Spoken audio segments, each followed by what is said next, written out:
হযরত আবু বকর রাদিয়াল্লাহু তাআলা আনহু একবার একটি বাগানে গিয়েছিলেন। সেখানে দেখলেন একটি কবুতর গাছের ছায়ায় বসে আছে।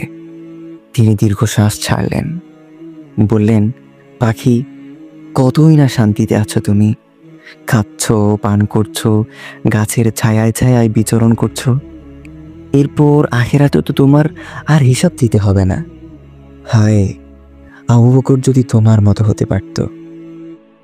প্রিয় ভাই আমার, একটিবার কল্পনা করুন, যিনি জান্নাতের সুসংবাদ পেয়েছিলেন, যিনি রসুল করিম সাল্লাল্লাহু আলাইহি ওয়াসাল্লামের পাশে শুয়ে থাকবেন কবরেও, তিনিও কাঁদতেন হিসাবের ভয়েতে। আর আমরা যারা দিনের পর দিন ভুলে থাকি পরকালকে, নামাজে অলসতা করি, জুলুম করি, গীবত করি, রিজিকের পেছনে ছুটতে গিয়ে আল্লাহ সুবহানাহু ওয়া তাআলাকে ভুলে যাই, আমাদের জন্য কি কোনো নিশ্চয়তা আছে?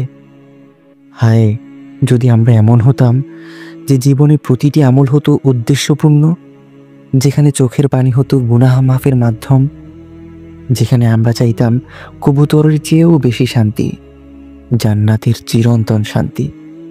আজ একটিবার ভাবুন না, আপনি কি সেই কবুতরের চেয়েও অশান্ত, অথচ চুপচাপ বসে আছেন?